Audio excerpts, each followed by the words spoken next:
Hey everyone, welcome to the Trade Life podcast by Projekt Network. I'm your host, Ian MacFayden. You are listening to episode 2 of a 3-part series. If you haven't listened to episode 1, I highly recommend going back and starting with number 1 so that you can get the context for what we're going to talk about today in the shit years.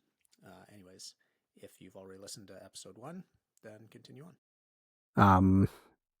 And again, we might have to come back to some of these because the jobs just kept coming in, right? And I can't remember exactly where they were, but it got to a spot very quickly where I realized I needed a lot more help in project management. So we put up a posting for a full project manager, and Sandra applied, and she came over from another builder. She was from another builder that we recognized.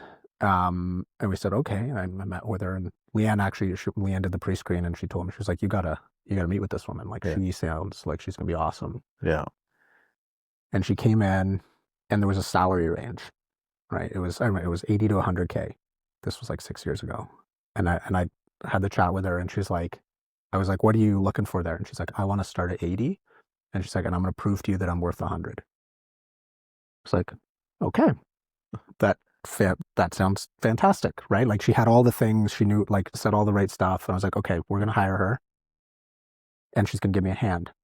And she can't, and man, within 2 days, I was like, this woman knows so much more about project management. She's a rock star. Yes. And is still a rock star. Yeah. She's still spoiler alert, she like runs our project management and half the company, maybe more than half the company at this point. But she kicks ass. But it took me like a day or two.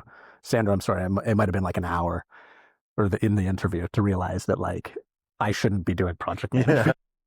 I'm going to let Sandra do the project management. And it took a little bit of time, like maybe a year, to kind of fully, not integrate her, like she jumped in with both feet, but like fully get to the spot where, as a small business owner, like it took a sec to like let go of the reins fully. But it happened pretty quick because she was so much better. And I think that the number one lesson, and again, we're going to dive into this more, number one lesson there is, like, if you hire somebody that's better at something than you in your company, fucking let them do it. Yeah. Right. If anything, I think that should be the goal as an owner, is to, eventually hire people that can do the job that you need them to do better than you can do it. Yeah. And I think that's been kind of part of our, I think so. Yeah. That's recipe for success. Yeah. Exactly. That's like, if you're going to like listen to this, and this is like the one takeaway, is if you're trying to grow a business, if your goal isn't to completely replace yourself, stop trying. Like, you're not going to grow, you're not going to be successful. You're going to be stuck at some point in the journey. And it's such an important point, because I see a lot of people, the way I was kind of trained back in the corporate days was you would kind of look at employees, their performance, and say, I've got an A player, a B player, a C player. It's kind of that Jack Welch from GE mentality. And I was always amazed at how many so-called leaders or owners would hire B players. And still kind of micromanage, or be unable to kind of release the reins to allow them to do their job.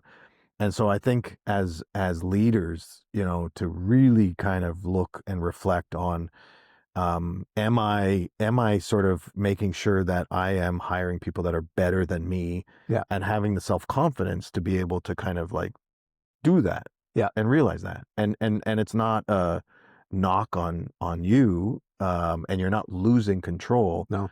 In a lot of ways, you're going to gain control, because you're going to be able to focus on more important things strategically for the company. And yeah, exactly. And I think a lot of people, I saw a quote recently, Alex Hormozy, got a lot of followers on Instagram. I'm not 100% sure what he does. I don't follow him, but every now and then he pops up. He's like a business coach or something. He had a post that was talking about the from a revenue standpoint, 1 to 3 million, which in construction, because we deal with a lot of pass-through payments, what if you're assessing it and you're a construction manager, really what you should be looking at is your fees. Right? Not your total construction costs, because those are meaningless. It's what are you actually earning it when you're in that 1 to 3 million range. he referred to it as the swamp. I remember I read about it in another book called Simply Accounting or Simple Numbers or something like that. Called it something different, but essentially the idea is that it's this really difficult place to be from a revenue standpoint because you have so much work that is completely overwhelming you, but you don't have enough money to be profitable enough to hire the people that allow you to work on the business. Right.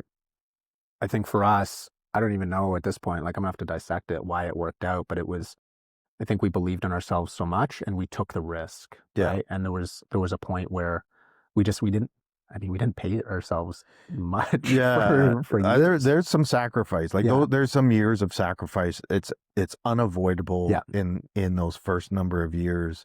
Because I mean, we didn't collect a dividend. We didn't get a dividend for the first 5 years, right? Yeah. So I think I think there's definitely going to be some sacrifice years where you're getting through that kind of like, the dirty side where it's just your hands are dirty, you're stressed. But if you can persevere, there is kind of getting to that other side of that business and growing it. But you have to be able to, because if you get into that swamp, you have to have a vision for getting past it. Mm-hmm. It's either get past it or shrink back a little bit. I've spoken with so many contractors that are, so, which is fine, right? Like if you want to be a smaller operation and you don't want to kind of have all of that mechanism as part of your operations, totally fine. But I think there's a lot of people that get caught in that swamp where it's just, it's that like, I want to be bigger, but I either don't know how, or I'm not willing to make the sacrifices, or maybe my ego won't allow me to hire A players to replace me. Yeah. Right. Yeah. As you sort of mentioned, right. I've spoken with so many subcontractors that have sort of commented to me that they ended up, cutting in half or whatever. Totally. And they make more money. And it's because they were stuck in that swamp. Yeah. And it was that realization that like you're almost working to keep people busy, but not to increase your own personal wealth and your personal well-being. So it's like, okay, shrink it down, get to a spot where maybe you're still like the most important person in the company. For most small businesses, that's the point. But at least you're making a good living doing it, right? Yeah. You're not grinding and suffering for no reason. Yeah. Right. Yeah. So it's like you gotta get out of the swamp, right? You gotta grow past that point. And in order to do that, you gotta take risks and you have to be willing to hire people that are better than you. Yeah, totally. And if you're running a company and you think that you're the best if you think you're the best at anything, you're probably going to have a tough time growing. Yeah. Right. I can say with confidence, absolute confidence, no shame at all, that where we're at right now as a company, there isn't a single job in this company that somebody else doesn't do better than me. Yeah. The only thing left that I'm the best at is sort of strategy and vision. Mm-hmm. Right. And it's why we're the owners of the company. Right. Mm-hmm. But the like daily operations, there's a person that does everything better than me. Yeah. Right. And that was deliberate. And I think it's why we became successful. Yeah. Right. Like I'm not the greatest builder out there. We were good at building a company. Yeah. I think, right. Yeah.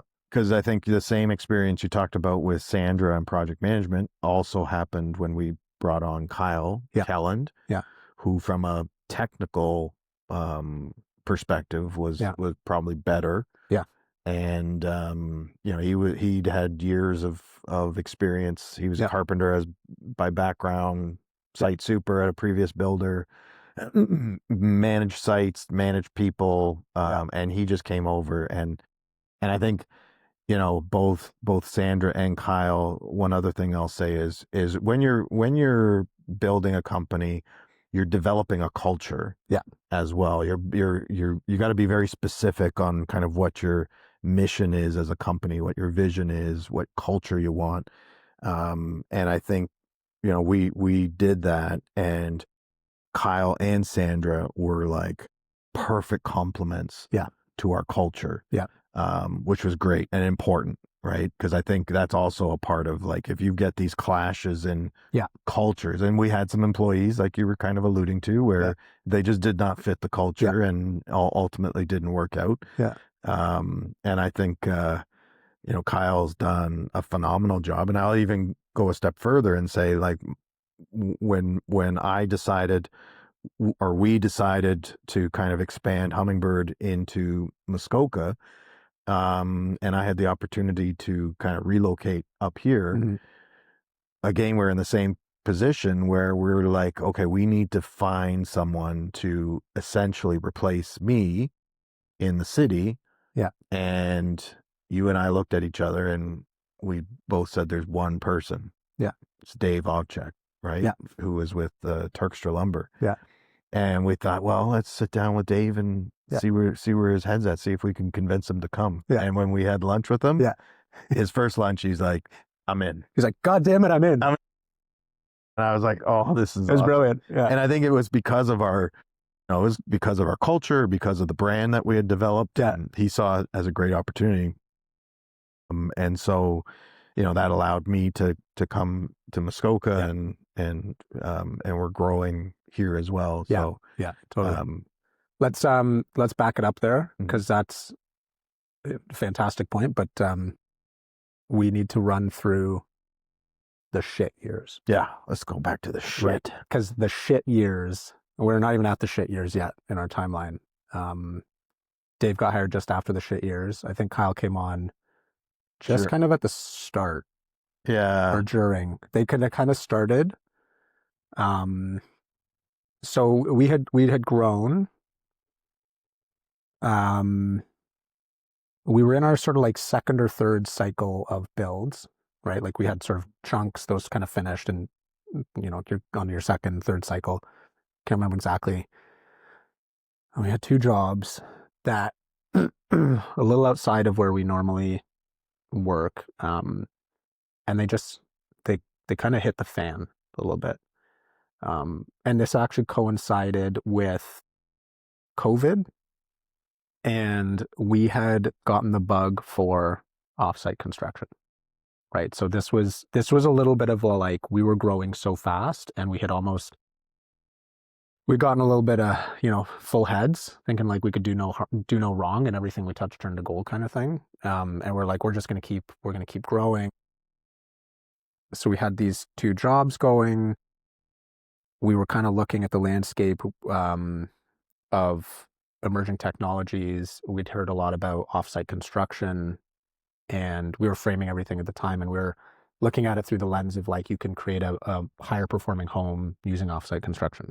So we went, and in classic us fashion, we went and we signed a freaking 5 or 10 year lease or something like that for like $11,000 a month, right, at that facility there on North Service. And it was like a 13,000 square feet or 11,000. It was a big spot. And the plan was to sort of turn it into like an offsite manufacturing facility. I think I can't remember if COVID had already started, or it was right around the same time. And concurrently, we were building those 2 houses with the challenging situations. COVID hits, and the world fucking shut down, right? And I'm not going to dive into the COVID stuff, because I don't think there's a ton of lessons to be learned there, because sweet Jesus, hopefully that never happens again. Mm-hmm. But I think the positive to take out of COVID is, I think the culture and what we stood for as owners, and I think it shines a little bit of a light on it, is those first, I remember it was sort of 6 weeks when it first started, where nobody knew what the hell was happening. And there was these like rolling shutdowns. And it was like, the government can't, they can't tell you to not go outside. Like, how can they do that? That's not even allowed, right? We live in a democracy. How's that even possible? And sure enough, they did it, right? And we were talking to so many builders, contractors that were just laying all their stuff off. And I was like, and I remember we had a conversation. It was like, we felt like we had a duty and a responsibility to our employees to keep them employed for as long as we could, right? And it was like, I was daily monitoring cash flow, monitoring the news, making sure that the environment was going. But we kept people going. We didn't lay anybody off. And then after about 6 weeks, 6 to 8 weeks there, we started getting news of subsidies, right? And there was going to be wage subsidies, and the government was going to step in with some money to help keep people employed. So we were able to bridge with that. And then for as long as the subsidies worked, we were able to get the subsidies. It was this there had to be like a reduction. I think it was a 30% reduction in revenue, and then were able to keep people on. So thankfully, we were able to keep people on working. It was like 3 or 4 days a week, so still full time. Everyone was good with accepting not 40 hours a week, understanding that it was like either that or you got to go home, right? Like good for everybody. Everybody kind of pitch in and help everyone out. And I think the culture was such that everyone was great for that. They were grateful for it, and we were able to grow substantially through COVID. I think because of that, right? A lot of our competitors had like stopped; they'd laid people off, and we just kind of kept booming along. Maybe not the greatest thing at the end of the day, but we did it.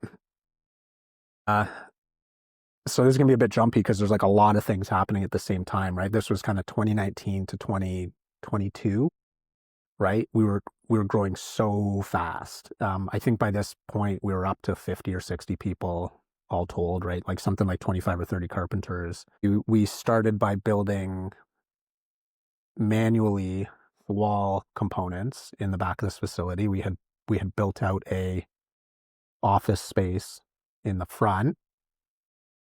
Foreshadowing, spoiler alert, we didn't get a permit to do that small like office area. Don't do that. We'll get into that in a little bit here.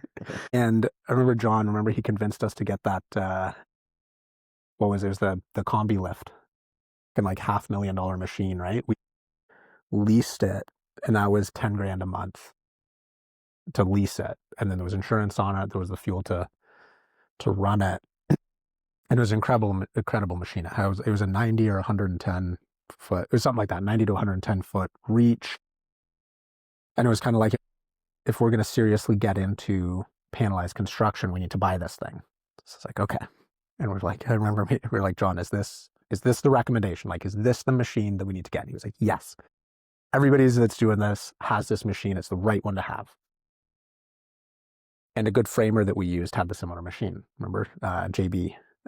Woodscapes. Yeah, he was a great framer. Turns out JB was better at figuring out how to be efficient with the machine than us.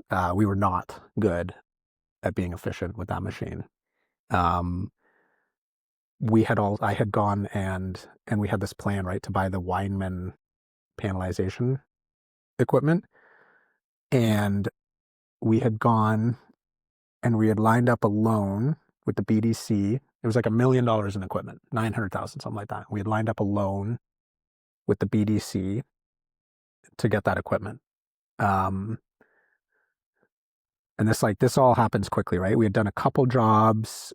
We were panelizing. We realized pretty quickly that panelizing wasn't, I'm going to go out and say it right now, I do not believe in panelized construction for custom. Maybe this is a future thing about like why not to get into panelized construction. I believe wholeheartedly in it for like multi-unit production, like fantastic. If you can do like repeatable assemblies, stuff like that. Custom homes, anybody that's built a custom home, these things are not square. They're not straight. You don't have 50-foot long walls anywhere. You have 800 jogs in every wall. The floor systems, every single floor system has 27 steel beams in them. They cantilever like the individual components. Like we were installing 2-foot sections of wall. And you're like, how is this more efficient? Because you still have to detail, you still have to connect. Like, how is this more efficient than just building it on site? Mm-hmm. Short answer is it's not. No. We lost a lot of money trying to run those operations because it just was not efficient. It was a terrible idea. Yeah. We got this like crazy, remember the saw? Mm-hmm. You're like, yeah, sure do. That was a stupid idea. $400,000 saw. It was like the fucking coolest saw. And that thing was fun to use. It was like fully robotic. It was the Weinman BeamTech B550 or something like that. Forget what it was, like 100 feet long, right? 90 feet, something like that. Its accuracy was like it could make cuts to within like 0.5 of a millimeter or 0.1, or it was some ludicrous accuracy.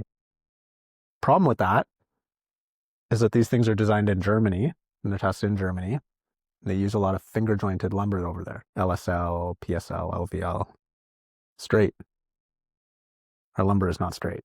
Like you toss a standard 2x6, 2x8, 2x4 through that thing. Doesn't matter how accurate that cut is, the way that it measures, right? It measures from end to wherever. If you've got a wicked wow in that thing, nothing's measured correctly. Yeah. Like you've lost the tolerance on the accuracy Mm-hmm. just because our lumber is so fucking garbage that we get from standard.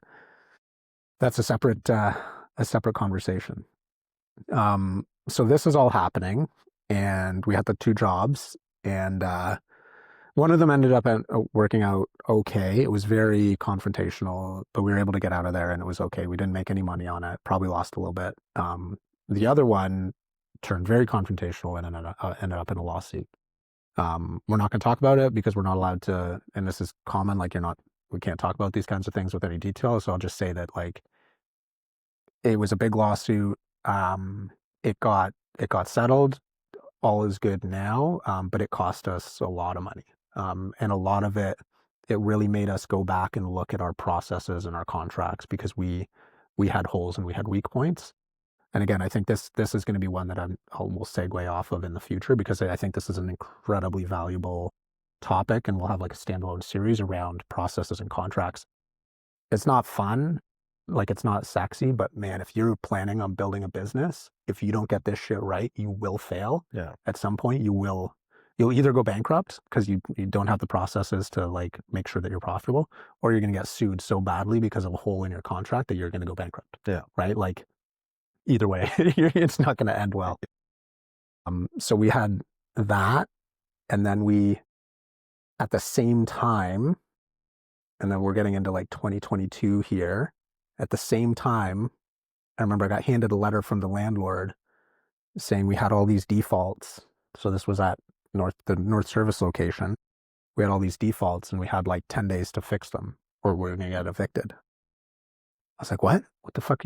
Well, like, what? I thought everything, like, it was, one of these small landlord deals. Like I spoke with the landlord in person a lot. She was very pleasant all the time. The husband, super weird dude. Gave us cut eye a lot of the time. But the wife, I told her we were doing stuff. Like they had been through the office multiple times. They're fully aware of everything that we went in there. So we didn't think we had done anything wrong. We didn't think we were on the wrong side of them. And he hands me this letter and I was like, oh my God. So I call up our lawyer. Thankfully we had a lawyer at that point because we were fighting this other freaking lawsuit at the same time. And it was just, it was like, oh my God, what do I do? So he got involved. He helped us. And we were able to extend it, and we were able to say like, no, you can't just kick us out. We're going to do what we can. And it turned into a full-on legal battle that went from the February of 2022 and didn't end until there was a final decision August, and then the net result occurred in December of 2022. So it was a drawn out thing. It was a stressful period because we didn't know what was happening, but we were fighting. They were saying that we brought machinery in, the saws and stuff, that was going to cause the place to collapse.